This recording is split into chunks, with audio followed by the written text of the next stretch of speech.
નમો લોહે સૌહરિહંતાણમ નમો લોહે સૌવેદાણમ નમો લોહે સૌઆયર્યાણમ નમો લોહે સૌજ્યાયાણમ નમો લોહે સૌત્રિકાળવતી શ્રાવણમ ઓમકારમિંદુ સંયુક્ત નિત્યમ જયંતિ યોગિના કામદમ ઔષધો છે ઓંકારાય નમો નમઃ મંગળમ ભગવાન મંગળમ ગૌતમોર્મિ મંગળમ કુંકુંડાર્ય વિજેન્દ્રમોષ મંગળમ નમઃ સમયસારાય સ્વાનુભૂત્યા ચકાસ્તે સ્વભાવાય ભવાય સર્વમાં વિભાવ નિદાતા.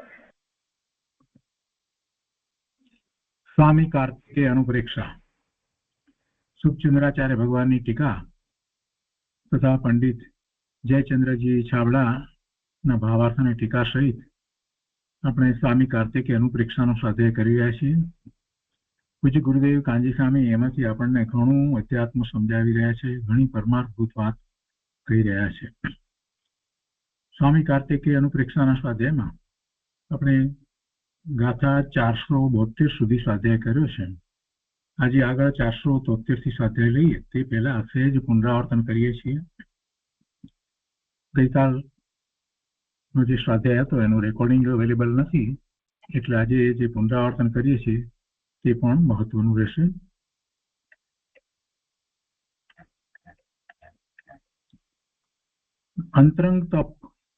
અંતરંગ તપની અંદર ધ્યાનની વાત કરી અને ધ્યાનમાં 4 પ્રકારના ધ્યાન એમ કહેવામાં આવ્યું, એટલે શુભ અને અશુભ 2 પ્રકારે ધ્યાન એમ કહેવામાં આવ્યું.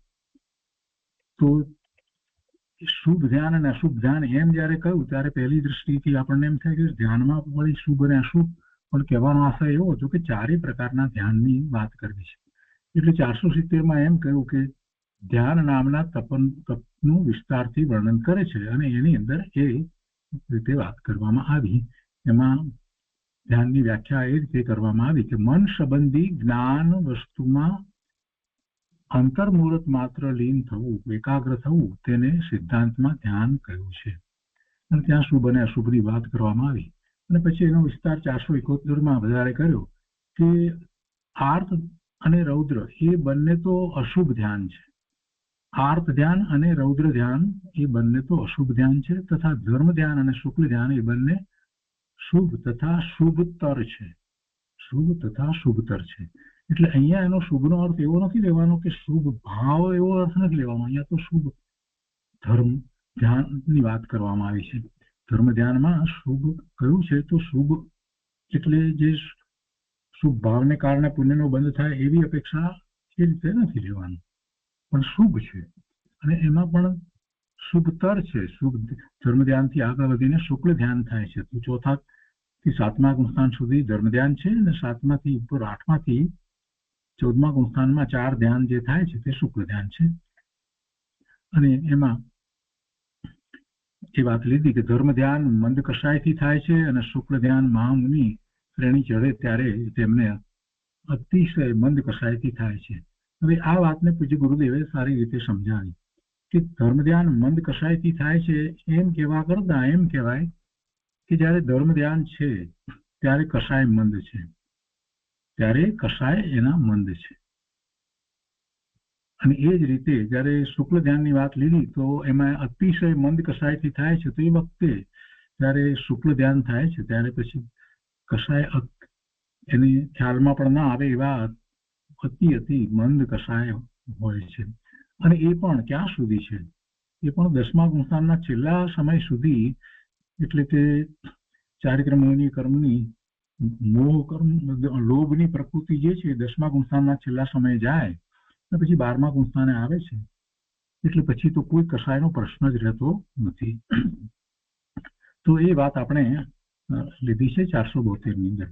અને હવે આ સામાન્ય વાત જે ધ્યાન વિશેની કરી એ પછીથી હવે 4 પ્રકારના ધ્યાન કહેવામાં આવ્યા: આર્ત ધ્યાન, રૌદ્ર ધ્યાન, ધર્મ ધ્યાન અને શુક્લ ધ્યાન. તો હવે એક પછી એક એ ચારેયનું સ્વરૂપ વિસ્તારથી સમજાવે છે. તો આજે આપણે ગાથા 473થી એ લઈએ છીએ. તો હવે આર્ત ધ્યાન કહે છે ગાથા 473 અને 474. સંસ્કૃતમાં આ રીતે છે: દુઃખકર વિષય યોગે કથમ ઇમં ત્યજતિ ઇતિ વિચિંતયન ચેષ્ટતે ય વિક્ષિપ્ત આર્ત ધ્યાનમ ભવેત તસ્ય.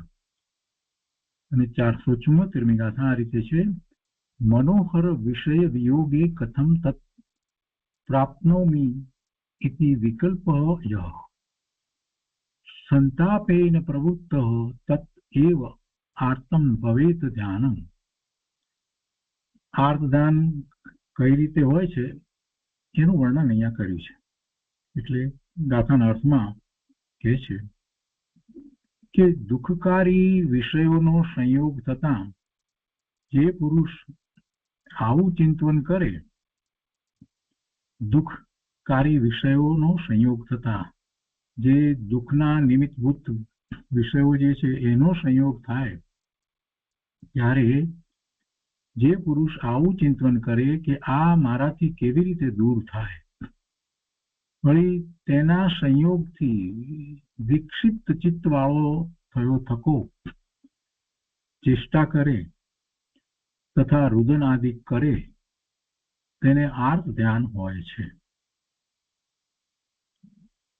એટલે એવા દુઃખના સંયોગોની પ્રાપ્તિ, અનિષ્ટ સંયોગોની પ્રાપ્તિ એના નિમિત્તે જીવના જે ભાવ થાય છે, જેમાં એનું ચિત્ત જે છે એ ઢોળાઈ જાય છે, વિક્ષિપ્ત ચિત્તવાળો થયો થકો, અને એવી ચેષ્ટા પણ કરે અને એને કેવી રીતે દૂર કરવું એમાં ને એમાં જ એ જ વિચારમાં રોકાઈ રહે, દુઃખી થયા કરે, એમાં રુદન પણ કરે, એને બીજી વાતમાં ક્યાંય ચેન ન પડે. આ આર્ત ધ્યાન છે. આ એક પ્રકાર થયો, એમાં દુઃખનો સંયોગ છે. વળી બીજો પ્રકારમાં કહે છે કે વળી જે મનોહર વાલી વિષય સામગ્રીનો વિયોગ થતા આ પ્રમાણે ચિંતન કરે કે તેને હવે હું સી રીતે પામું. પોતાને જે વાલી લાગે છે, મનોહર લાગે છે એવી વિષય સામગ્રી એનો વિયોગ થવો, ધન સંપત્તિનો વિયોગ થવો, અથવા તો એવા સ્વજન વગેરેનો પણ જે રીતે વિયોગ થાય તે બધું એમાં આવી જાય. અને એમ જ્યારે થાય છે ત્યારે પોતાનું કંઈક ચાલ્યું ગયું, છીનવાઈ ગયું એવા એને અંદરમાં ભાવ છે. એટલે એને એમ થાય છે કે હવે હું સી રીતે એ ફરીથી પામું, સામગ્રી માટે એને એમ વિકલ્પ થાય છે. તો એમ તેના વિયોગથી સંતાપરૂપ દુઃખરૂપ પ્રવર્તે તે પણ આર્ત ધ્યાન છે. એટલે મુખ્ય તો બે ભેદ છે, પણ શાસ્ત્રમાં એના 4 ભેદ પણ કયા છે અને એ વાત પછી ભાવાર્થમાં પંડિતજી સમજાવે છે. મુખ્ય તો બે ભેદ થયા. ઇષ્ટ સામગ્રી જે છે એનો વિયોગ અને અનિષ્ટ સામગ્રી જે છે એનો સંયોગ. અનિષ્ટનો સંયોગ અને ઇષ્ટનો વિયોગ. તો ભાવાર્થમાં પંડિતજી વધારે સમજાવે છે, કે છે કે સામાન્યપણે દુઃખ ક્લેશ રૂપ પરિણામ છે તે આર્ત ધ્યાન છે. ખરેખર તો જે પરિણામ થયા એ જ વખતે એને આર્ત ધ્યાન છે. એમાં કઈ એ રોગ એ રડે છે કે કકળે છે એવું કરે જ છે એમ દર વખતે હોતું નથી. અંદરમાં ને અંદરમાં જે દુઃખી થાય છે એને ઈચ્છા ન હોય એવા પરિણામ જ્યારે થાય તો એ જ વખતે એ સમ્યક દ્રષ્ટિ નથી, તો એની દ્રષ્ટિ સ્વરૂપ તરફ નથી, તો પોતે કોણ છે એનું જ્ઞાન ભાન નથી. ત્યારે જે પરિણામ થયા છે પરિણામ સાથે જોડાઈ અને જે રીતે દુઃખી થાય છે, જે બહારમાં દેખાય અથવા ન પણ દેખાય, તો એ આર્ત ધ્યાન છે. અને એ આર્ત ધ્યાન છે એમાં પાપના બંધ પડે, એમાં પાપના જ બંધ પડે છે. સામાન્યપણે દુઃખ ક્લેશ રૂપ પરિણામ છે તે આર્ત ધ્યાન છે. તે દુઃખમાં એવો લીન રહે કે બીજી કાંઈ ચેતનતા જાગૃતિ જ રહે નહીં. એ આર્ત ધ્યાન બે પ્રકારથી કહ્યું છે. પ્રથમ તો દુઃખકારી સામગ્રીનો સંયોગ થતા તેને દૂર કરવાનું ધ્યાન રહે, તથા બીજું ઇષ્ટ સુખકારી સામગ્રીનો વિયોગ થતા તેને ફરીથી મેળવવાનું ચિંતવન ધ્યાન રહે તે આર્ત ધ્યાન છે. અન્ય ગ્રંથોમાં તેના 4 ભેદ કયા છે. આ 2 ભેદમાં બીજા 2 ભેદ આમ તો સમાઈ જાય છે, પણ વિસ્તારથી જ્યારે વાત કરી હોય ત્યારે એને અન્ય ગ્રંથમાં 4 ભેદ પાડીને કહ્યું છે. તો અન્ય ગ્રંથોમાં તેના 4 ભેદ કયા છે. ઇષ્ટ વિયોગનું ચિંતવન, ઇષ્ટ વિયોગનું ચિંતવન, અનિષ્ટ સંયોગનું ચિંતવન, એટલે અનિષ્ટ સંયોગો આવે એમ, ઇષ્ટનો વિયોગ અને અનિષ્ટનો સંયોગ થાય, 2 થયા. અને પછી ત્રીજું છે પીડાનું ચિંતવન, પીડા, શરીરમાં પીડા થતી હોય, દુઃખ થતું હોય, પીડાનું ચિંતવન. અને ચોથું છે નિદાન બંધ ચિંતવન, આમ થાય તો આમ થાય, આમ કરવું તો આમ થાય, એવું નિદાન બંધનું ચિંતન. તો અહીંયા 2 કયા તેમાં આ 4 ગર્ભિત થઈ જાય છે. અનિષ્ટ સંયોગ દૂર કરવામાં, અનિષ્ટ સંયોગને દૂર કરવામાં પીડા ચિંતવન આવી જાય છે. અનિષ્ટ સંયોગો જે છે તો એની અંદર પીડા પણ આવી જાય છે. તથા ઈષ્ટને મેળવવાની વાંછામાં નિદાન બંધ આવી જાય છે. એટલે એ બંને ધ્યાન અશુભ છે, પાપ બંધ કરનારા છે. માટે ધર્માત્મા પુરુષોએ તે તજવા યોગ્ય છે. તો આ આર્ત ધ્યાનનું સ્વરૂપ કયું અને એની ઉપર પૂજ્ય ગુરુદેવ કાંજી સ્વામીએ જે વિસ્તાર કર્યો છે તે આપણે લઈએ છીએ.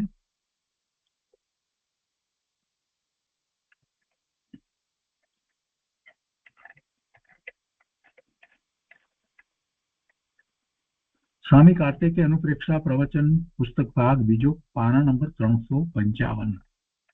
અહીંયા ગુરુદેવ કહે છે અર્થમાં, દુઃખકારી વિષયનો સંયોગ થતા જે પુરુષ આવું ચિંતન કરે કે આ મારાથી કેવી રીતે દૂર થાય, વળી તેના સંયોગથી વિક્ષિપ્ત ચિત્તવાળો થયો થકો ચેષ્ટા કરે તથા રુદન આદિ કરે, તેને આર્ત ધ્યાન હોય છે.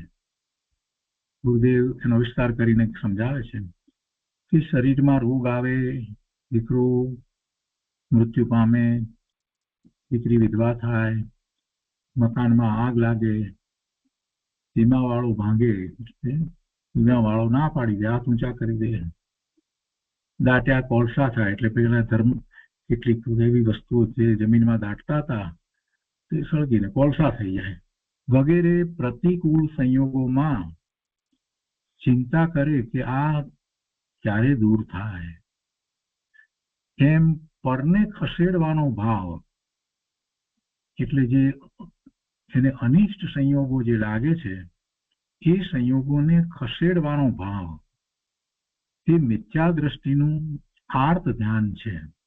ગુરુદેવે બહુ સ્પષ્ટ કર્યું છે, એક શબ્દ મૂકી દીધો આર્ત ધ્યાનની આગળ કે તે મિથ્યા દ્રષ્ટિનું આર્ત ધ્યાન છે. સમ્યક દ્રષ્ટિને આર્ત ધ્યાન આવું નથી હોતું.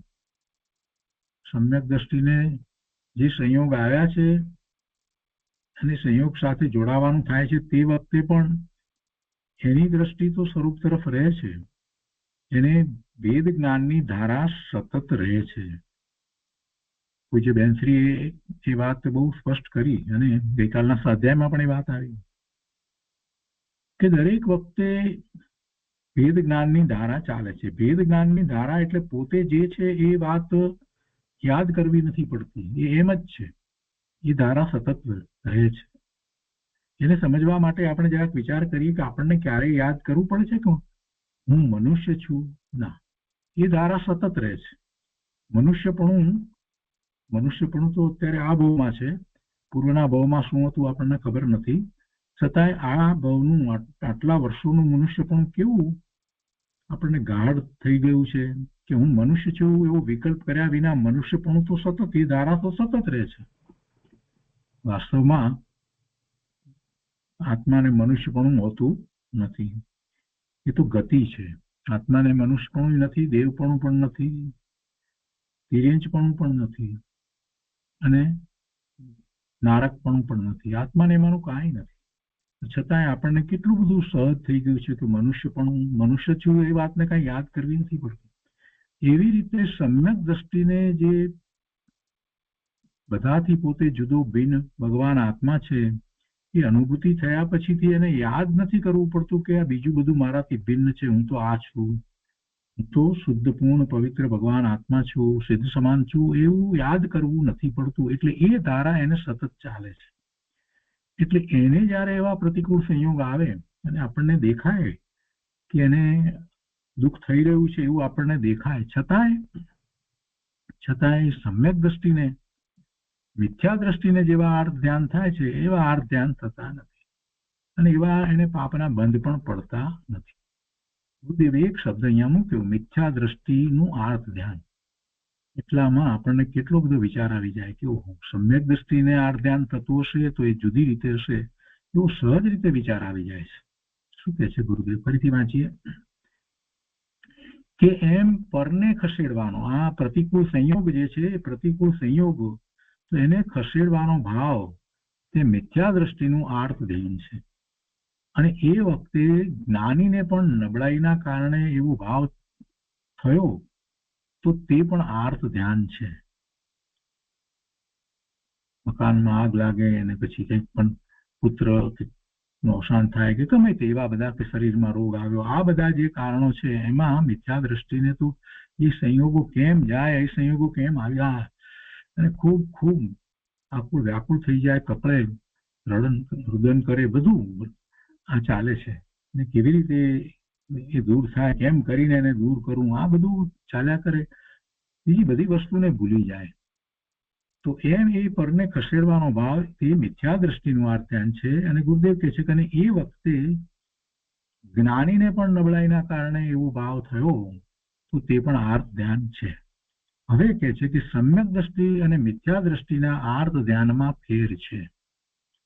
કેમ કે મિથ્યા દ્રષ્ટિ સંયોગને ફેરવવા માંગે છે, મિથ્યા દ્રષ્ટિ સંયોગને ફેરવવા માંગે છે અને જ્ઞાની નબળાઈને કારણે ભાવ થયો છે એમ જાણે છે. સંયોગને ફેરવવા એમ નથી, પણ પોતાના ભાવ એવા થયા છે જે સંયોગનું લક્ષ્ય કરીને તો એટલી પોતાની નબળાઈ છે એમ એ માને છે. પેલો મિથ્યા દ્રષ્ટિ તો સંયોગમાં એવો ઓતપ્રોત થઈ ગયો છે કે એમ નથી કે પોતે આત્મા છે, શુદ્ધ આત્મા છે, એ વાતે નથી. એને તો બસ આ સંયોગ આવ્યા અને સંયોગમાં એટલો બધો ડૂબી જાય છે કે એ સંયોગને કેમ કરીને ફેરવું. સમ્યક દ્રષ્ટિ જ્ઞાની જાણે છે કે સંયોગના કારણે છે જગતના પદાર્થો પોતાની સમીપમાં કેવી રીતે આવવા અને કેવી રીતે દૂર થવા એનું પોતે કાંઈ કરી શકતો નથી. જે રીતે થવા યોગ હોય એ રીતે થાય છે.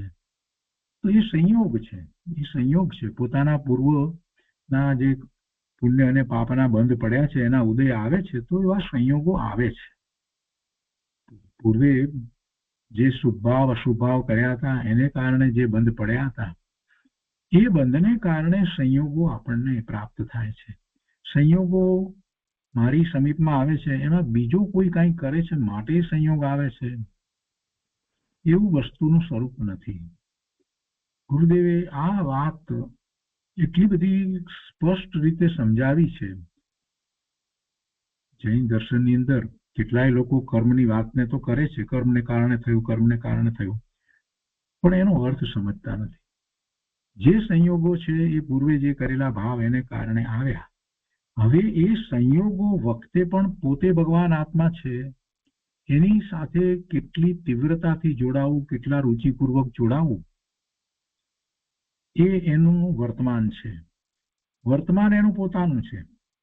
સંયોગ આવવા એ કર્માધીન છે, પણ સંયોગો અને વિયોગો એ પછી સંયોગોમાંથી જે ચાલ્યા જવું કંઈક એ વિયોગ થવું કોઈ તો એ બંને જે છે એ પોતાને આધીન નથી, એ કર્માધીન છે. પણ એ વખતે પોતે પોતાના સ્વરૂપનું લક્ષ્ય કરી અને રહેવું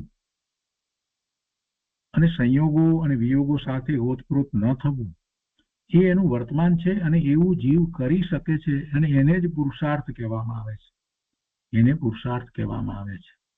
અહીંયા કે છે ગુરુદેવ કે સમ્યક દ્રષ્ટિ અને મિથ્યા દ્રષ્ટિના આર્ત ધ્યાનમાં ફેર છે.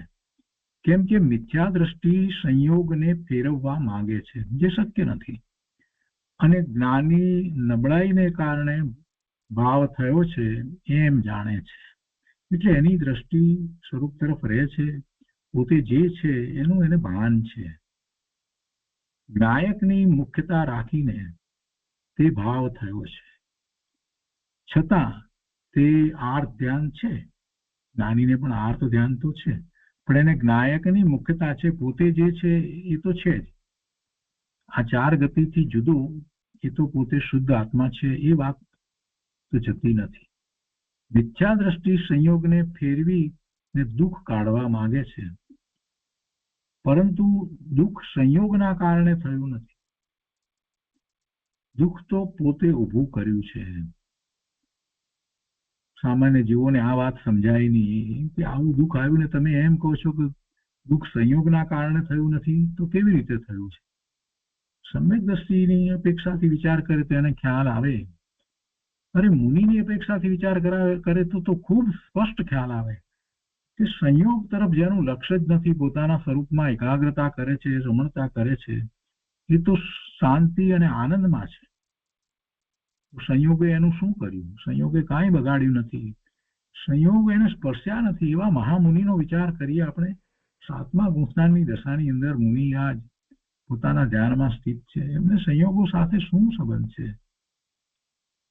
સ્વરૂપમાં અંતર્મુહૂર્તની અંદર તો સ્વરૂપને સ્પર્શે છે, સ્વરૂપમાં સ્પર્શે છે એટલું નહીં, એમાં એવી એકાગ્રતા કરે છે, એમાં રમણતા કરે છે. બહારમાં જે છે કંઈ છે સંયોગો, જેને આપણે એમ સમજીએ છીએ કે આ દુઃખના સંયોગ છે. આપણા મૂલ્યાંકનો જુદા પ્રકારે છે, પણ મુનિરાજ એને સુખ કે દુઃખનું કારણ કાંઈ સમજતા નથી. સંયોગો પોતાથી જુદા છે, એની સાથે મારે કાંઈ સંબંધ નથી. એ વાત હવે એમને શબ્દમાં લેવી પડતી નથી, એટલું સહજ થઈ ગયું છે. આપણે જેને ઓળખતા નહીં હોઈએ, એવા અમેરિકામાં બાજુમાં રહેતા કોઈ અમેરિકનને ત્યાં કોઈ પ્રસંગ હોય, ધામધૂમ થતી હોય, તો આપણને કાંઈ લાગે છે? કાંઈ નથી લાગતું. એની સાથે કોઈ સંબંધ નથી, આપણે આપણામાં જ છીએ. મુનિની આવી દશા હોય છે, એટલે ખ્યાલ આવે છે એ ઉપરથી કે ખરેખર સંયોગ જો સુખ કે દુઃખનું કારણ થતું હોય તો બધાને એક સરખું થવું જોઈએ, પણ સંયોગ સુખ અને દુઃખનું કારણ નથી. એટલે ગુરુદેવ એ વાત અહીંયા આપણને સમજાવે છે કે દુઃખ સંયોગના કારણે થયું નથી. દુઃખ તો પોતે ઊભું કર્યું છે. પોતાના ઉપયોગને જે તરફ લઈ જાય છે એ પ્રમાણે એને દુઃખ લાગે છે. સ્વરૂપ તરફ વળે છે તો દુઃખ ઓછું લાગે છે. સ્વરૂપમાં લીન થઈ જાય છે તો દુઃખ લાગતું જ નથી. પ્રતિકૂળતાના સંયોગમાં આફત આવી એમ અજ્ઞાની માને છે, પણ સંયોગમાં આફત નથી. સંયોગમાં આફત નથી. પોતે સંયોગના કારણે આફત માની એ જ મોટી આફત અને દુઃખ છે. પૈસા, આબરૂ, શરીર વગેરેની ચિંતા કરવી તે બધું આર્ત ધ્યાન છે. આપણને ક્યારેક ખ્યાલ પણ ના આવે અને આપણે આર્ત ધ્યાન કરી રહ્યા હોઈએ. પૈસા, આબરૂ, શરીર વગેરેની ચિંતા કરવી તે બધું આર્ત ધ્યાન છે.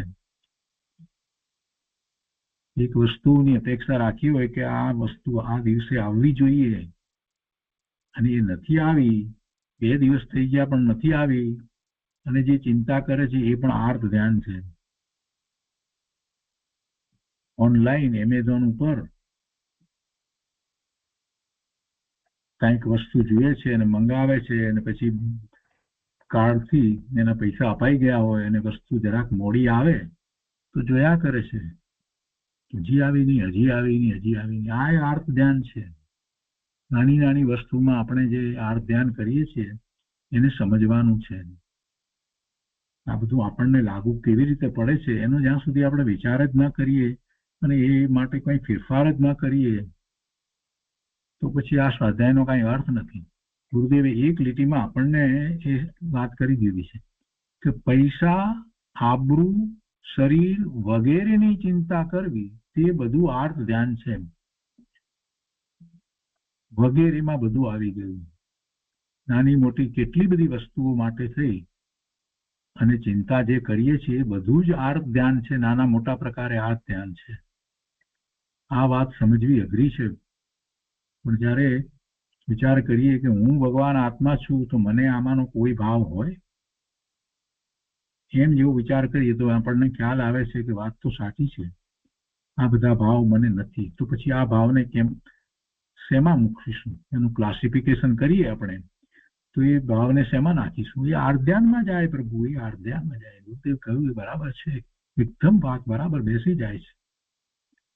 આગળ ગુરુદેવ સમજાવે છે કે વળી જે મનોહર વાલી સામગ્રીનો વિયોગ થતા આ પ્રમાણે ચિંતન કરે કે તેને હવે હું સી રીતે પામું, ફરીથી પ્રાપ્ત કરું વગેરે, એમ તેના વિયોગથી સંતાપરૂપ દુઃખરૂપ પ્રવર્તે તે પણ આર્ત ધ્યાન છે. વાલી સ્ત્રી મરી જાય, આબરૂ જાય, પૈસા જાય તો તે વખતે તેને પ્રાપ્ત કરવાની ચિંતા કરવી તે પણ આર્ત ધ્યાન છે. ખોટ જાય, વેપારમાં ખોટ જાય એ પણ આર્ત ધ્યાન છે. વસ્તુ ખોવાઈ જાય તો પણ આર્ત ધ્યાન થાય છે. દાગીનો ખોવાયો હોય, ઘડિયાળ ખોવાઈ હોય, મોટર સારી હોય અને જાય, ખોવાઈ જાય, અરે બગડી જાય, ખોવાઈ ન જાય તો બગડી જાય, એક્સિડન્ટ થાય, ખોબો પડી જાય. નવી મોટર લાવી હોય, કાર નવી લાવ્યા હોય અને એની ઉપર એક લીસોટો પડી જાય. પહેલાના વખતમાં તો લોકો ઘોડા વગેરે રાખતા હતા, તો કે છે ઘોડો સારો હોય અને જાય, ક્યાંક ચાલ્યો જાય, ભાગી જાય, કોઈક લઈ જાય, તો તે વખતે અજ્ઞાની તે ઈષ્ટ વસ્તુના વિયોગના કારણે દુઃખ માને છે. જ્ઞાનીને પણ નિર્બળતાના કારણે ચિંતન થાય છે, ચિંતા કંઈક થાય, પણ તે બંનેના આર્ત ધ્યાનમાં ફેર છે. દીકરો મરી જાય અને કાંઈ નુકસાન થાય તો કાળજામાં, અહીંયા કળજા લખ્યું છે પણ કાળજા જોઈએ, કાળજામાં તેલ રેડ્યું હોય એમ દુઃખી થાય. અજ્ઞાનીને ઘણું આકરું લાગે છે, જ્ઞાનીને એટલું લાગતું નથી. અજ્ઞાની બહારમાં ધાર્યું ન થાય, અજ્ઞાની મિથ્યા દ્રષ્ટિ બહારમાં ધાર્યું ન થાય તો અફીણ ખાય, એટલે આપઘાત કરવાનો પ્રયત્ન કરે. પહેલાના વખતમાં અફીણ ખાઈ અને તેઓ જીવનનો અંત લાવતા હતા. વર્તમાનમાં પણ એ જ પ્રકારે ઘણું બધું ચાલી રહ્યું છે. નાની નાની વાતની અંદર ખૂબ જ અપસેટ થઈ જાય, આપણે કહીએ ને અપસેટ થઈ જાય. વિદ્યાર્થીઓ પણ એવા આટલા બધા અપસેટ થઈ જાય, ગળે ફાંસો ખાય, આ બધું કરે છે. અજ્ઞાની બારમાં ધાર્યું ન થાય તો અફીણ ખાય, આપઘાત કરે. પ્રતિકૂળ સંયોગોમાં તે સહન કરી શકતો નથી. અનંત ભવમાં નરક નિગોદમાં પરાધીનતાથી સહન કર્યું છે, પણ તે બધું આર્ત ધ્યાન અને રૌદ્ર ધ્યાન છે. હવે ભાવાર્થના એના 4 ભેદ છે, એની વાતને ગુરુદેવ સમજાવે છે.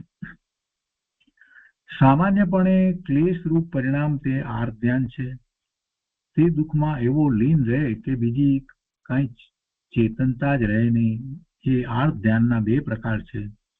અનિષ્ટ સામગ્રીને ખસેડવાના ભાવ, અનિષ્ટનો સંયોગ થયો છે એટલે આર્ત ધ્યાન થાય છે, અને ઈષ્ટ સામગ્રીને મેળવવાના ભાવ, ઈષ્ટ સામગ્રીનો વિયોગ થયો છે એટલે આર્ત ધ્યાન થાય છે. બીજા ગ્રંથોમાં 4 પ્રકારથી આર્ત ધ્યાન કહેલ છે. ઈષ્ટ વિયોગનું ચિંતન, અનિષ્ટ સંયોગનું ચિંતન, નિદાન બંધ ચિંતન અને પીડા ચિંતન. આમાંથી પીડાનું ચિંતન એ અનિષ્ટ સંયોગ દૂર કરવામાં આવી જાય છે. એ અનિષ્ટ સંયોગમાં આવી ગયું કે જેને એ દૂર કરવા માંગે છે એમાં આવી ગયું. અને ઈષ્ટને મેળવવામાં નિદાન બંધ આવી જાય છે. આ બંને અશુભ છે. પાપ બંધ કરનારા છે, માટે તેને ધર્માત્મા પુરુષોએ તજવા યોગ્ય છે. હવે ગુરુદેવ વધારે સમજાવે છે કે અહીં મિથ્યા દ્રષ્ટિના આર્ત ધ્યાનની વાત છે. તેથી તે આર્ત ધ્યાનમાં સ્વભાવને ભૂલી જાય છે, માટે ચેતનતા જરાય રહેતી નથી એમ કહેલ છે. પ્રતિકૂળ સંયોગોમાં આત્માની જાગૃતિ ચૂકીને દુઃખની લાળને લંબાવ્યા કરે છે. પ્રતિકૂળ સંયોગોમાં આત્માની જાગૃતિ ચૂકીને આત્માને યાદ જ નથી કરતો. મિથ્યા દ્રષ્ટિને ક્યાં આત્માની ખબર છે? પણ જેવો સાધક જેને કાંઈક ખબર છે, જેને કાંઈક સ્વાધ્યાય કર્યા છે, આત્મા વિશે કાંઈક જાણ્યું છે, એ પણ એ પ્રતિકૂળ સંયોગોમાં આત્માને ભૂલી જાય છે, વિસરી જાય છે. પોતાના અસ્તિત્વનો એને વિચાર નથી આવતો કે હું આ રહ્યો, આ બધા સંયોગો છે અને આ સંયોગો વચ્ચે અત્યારે હું છું, પણ આ બધા સંયોગો પણ બદલાશે ને બદલાય કે ન બદલાય, હું ક્યાં અહીંયા કાયમ રહેવાનો છે. એમ જ્યારે વિચાર કરે તો એને ખ્યાલ આવે કે હું તો શાશ્વત સુખ સ્વરૂપ ભગવાન આત્મા છું. આ બધા સંયોગો છે, કદાચ બીજા પણ આવા સંયોગો આવશે. સામાન્ય રીતે જેમ જેમ આયુષના છેડે જતા જઈએ ને તેમ તેમ પાપના ઉદયો વિશેષ આવે અને પુણ્યના ઉદયો ઓછા હોય. આવું સામાન્ય રીતે મોટા ભાગે બનતું હોય છે. તો એ વખતે એ જ વિચાર કરવાનો કે હવે મારે ક્યાં અહીંયા આટલું વધારે રહેવાનું છે. આ સંયોગોની વચ્ચે તો મારે રહેવાનું નથી. આ કંઈ કાયમી સંયોગો નથી. જે મારી કાયમી શાશ્વત વસ્તુ છે એનો જ મારે તો વિચાર કરવાનો છે. હું ભગવાન આત્મા. બધા મહાપુરુષોએ એમ કહ્યું, ભગવાનના જ્ઞાનમાં એમ આવ્યું કે તું સિદ્ધ સમાન શુદ્ધ સ્વરૂપ પરમાત્મા સ્વરૂપ છો. તો એનો વિચાર કરું ને. સંયોગોમાં રહ્યા, સંયોગો તરફ જેટલું લક્ષ કરું છું એટલું દુઃખ થાય છે, અને આત્મા તરફ લક્ષ કરું છું તો શાંતિ થાય છે.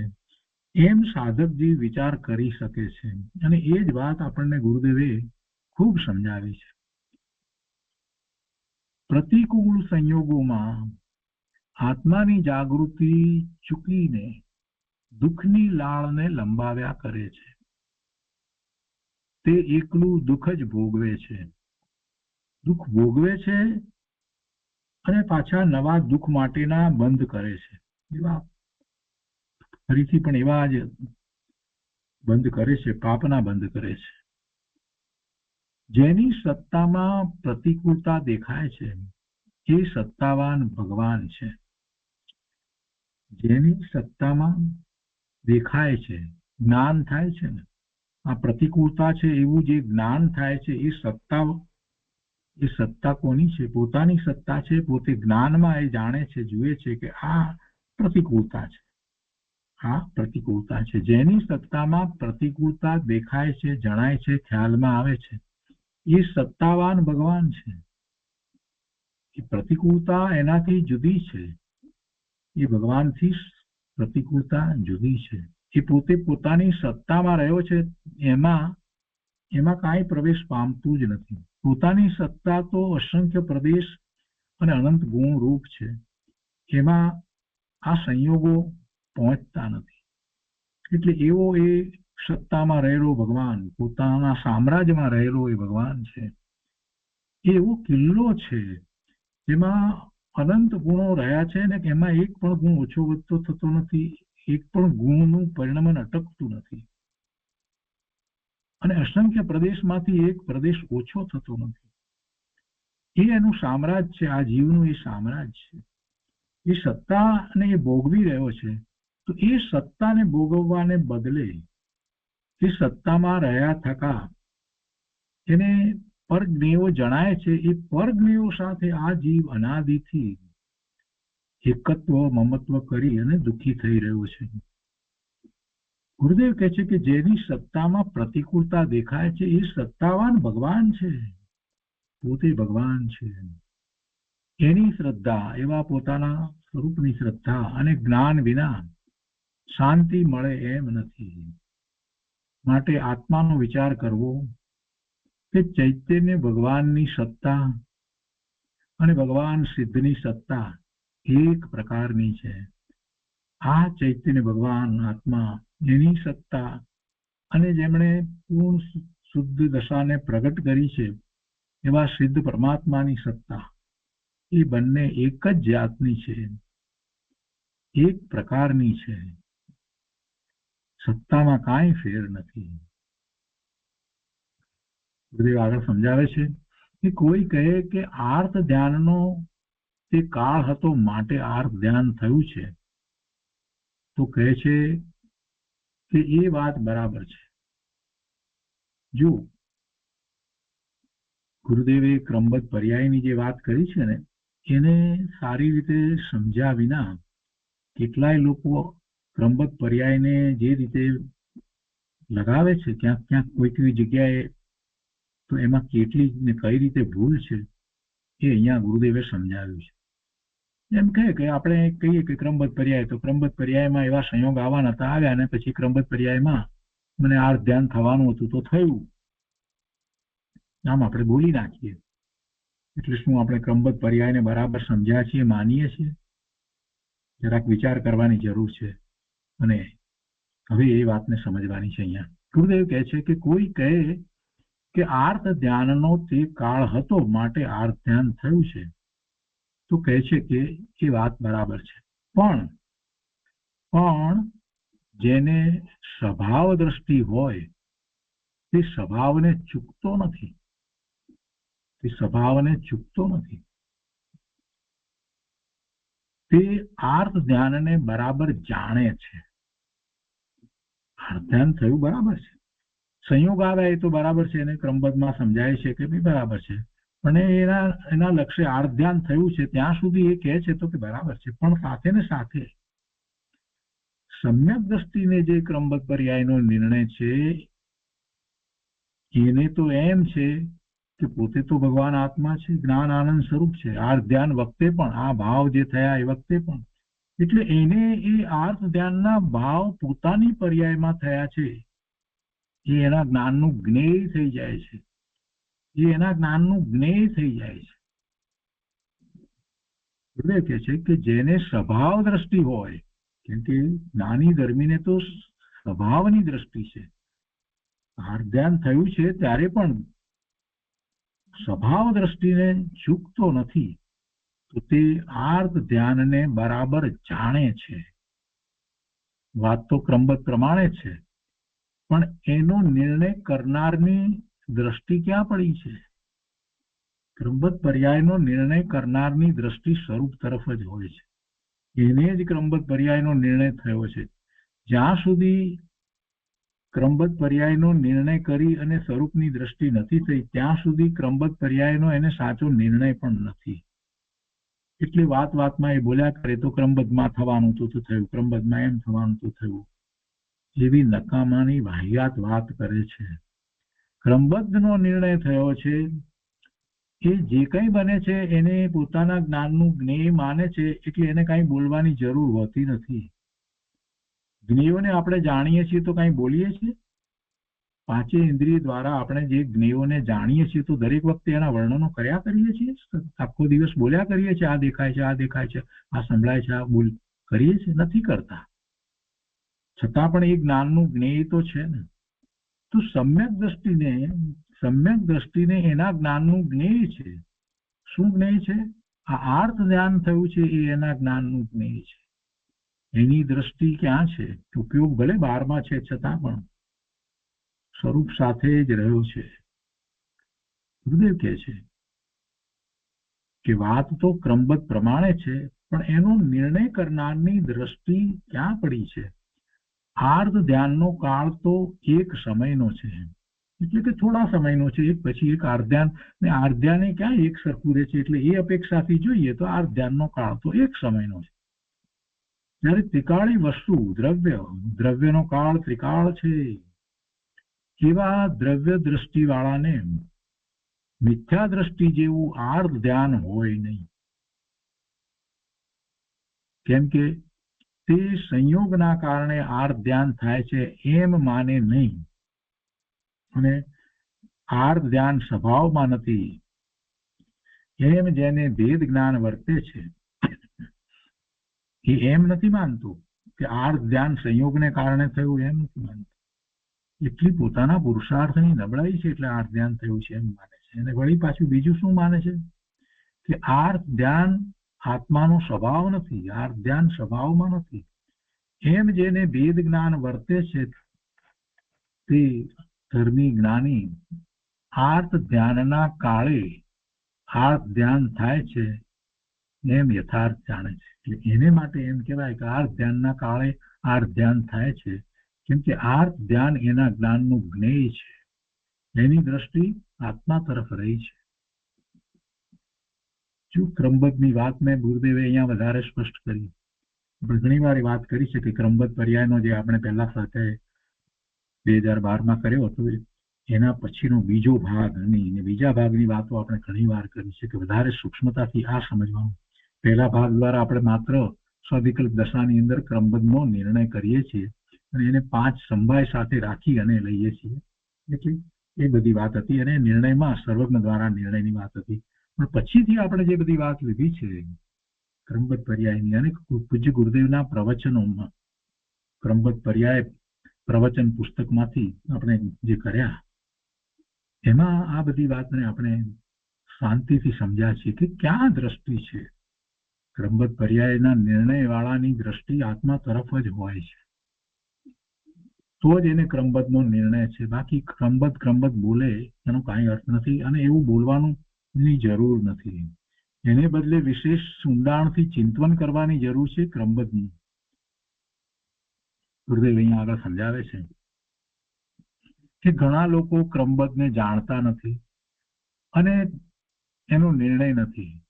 તે એમ કહે છે કે ક્રમબદ્ધ પ્રમાણે થાય છે, તો કુદેવ આદિની શ્રદ્ધા હોય તો શું વાંધો? એ પણ કે ક્રમબદ્ધ પ્રમાણે થાય છે ને અમને ત્યારે થવો એવી શ્રદ્ધા છે તો એમ છે. પંડિત પારીલજીએ પૂજ્ય ગુરુદેવનો એક ક્રમબદ્ધ પર્યાય માટે ઇન્ટરવ્યુ લીધો અને એમાં પ્રશ્ન પૂછ્યા હતા.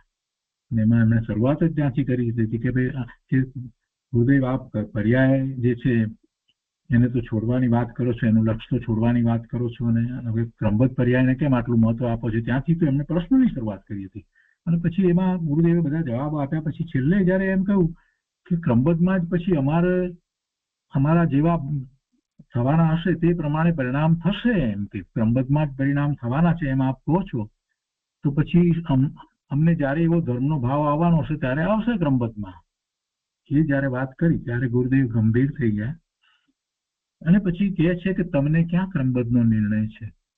જેને ક્રમબદ્ધનો નિર્ણય છે એની દ્રષ્ટિ તો સ્વરૂપ તરફ હોય છે. અને પછી ગુરુદેવ જે બોલ્યા છે એ બધી વાત બહુ સરસ છે, બહુ મજાની છે. આત્માને સ્પર્શી જાય એવી બધી વાત લીધી ગુરુદેવે પછી તો. અને એ બધી જ વાત પંડિત પારીલજીએ એમના ક્રમબદ્ધ પર્યાય પુસ્તકમાં લખી અને આપણે એને ઘણી વાર ઉલ્લેખ કર્યો છે, ઘણી વાર એ વાતને આપણે લીધી છે. અહીંયા એ જ પ્રકારની વાત છે. ઘણા લોકો ક્રમબદ્ધને જાણતા નથી અને એનો નિર્ણય નથી. તે એમ કહે છે કે ક્રમબદ્ધ પ્રમાણે થાય છે તો કુદેવ આદિની શ્રદ્ધા હોય તો શું વાંધો? ગમે તેવો અશુભ ભાવ થાય તો શું વાંધો?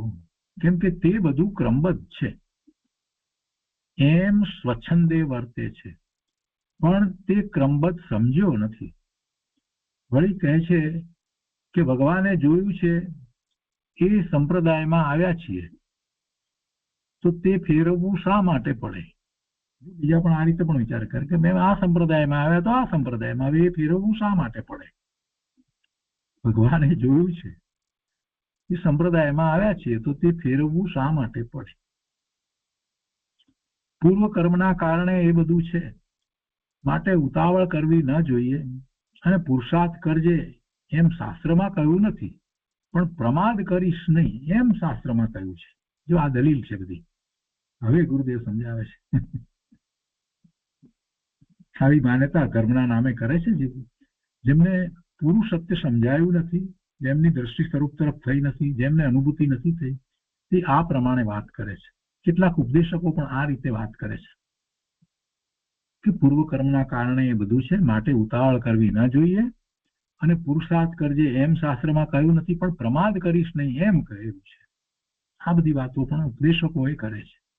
ગુરુદેવ કહે છે કે એ રીતે શાસ્ત્રોના શબ્દનો ઊંધો અર્થ કરે છે.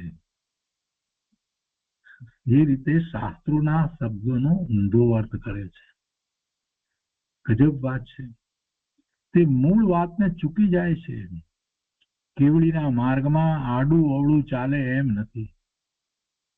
ઊંધા અર્થ કરી કુદેવાદીની શ્રદ્ધા છોડે નહીં અને ઊંધો તર્ક કાઢે તો તે ક્રમબદ્ધને સમજ્યો નથી. વિતરાગનો માર્ગ એકલો પુરુષાર્થનો છે. પ્રમાદ કરીશ નહીં તો શેને માટે પ્રમાદ કરીશ નહીં? જરા પ્રશ્ન કરીએ તો ખબર પડે ને. તેના પ્રમાદ ન કરવાની વાત કરી છે. શેને માટે પ્રમાદ? ને પ્રમાદ કોને કહેવામાં આવ્યો છે? આત્માનું લક્ષ્ય નથી કરતો એ પ્રમાદ છે. શેને માટે પ્રમાદ ન કરતો? તો કે સ્વરૂપને ચૂકી જવા વાળો પ્રમાદ ન કરતો, જેને કારણે એવો પ્રમાદ ન કરીશ જેથી તું સ્વરૂપની દ્રષ્ટિ ચૂકી જાય, સ્વાનુભૂતિ ચૂકી જાય. એ પ્રમાદ છે. સ્વરૂપને યાદ જ નથી કરતો એ પ્રમાદ છે. એટલે એ પ્રમાદ ન કરવો એ જ પુરુષાર્થ છે. અને પ્રમાદની વ્યાખ્યા જ આ છે. આત્માને ન ભૂલવું. આત્માને ભૂલી જવો એ પ્રમાદ છે. આત્મામાં રહેવું એ પુરુષાર્થ છે. તો પ્રમાદ ન કરે એમાં બધું આવી જાય છે. વિતરાગનો માર્ગ એકલો પુરુષાર્થનો છે. ક્રમબદ્ધના નિર્ણયમાં કે કેવળીના નિર્ણયમાં પુરુષાર્થ અનંતો છે.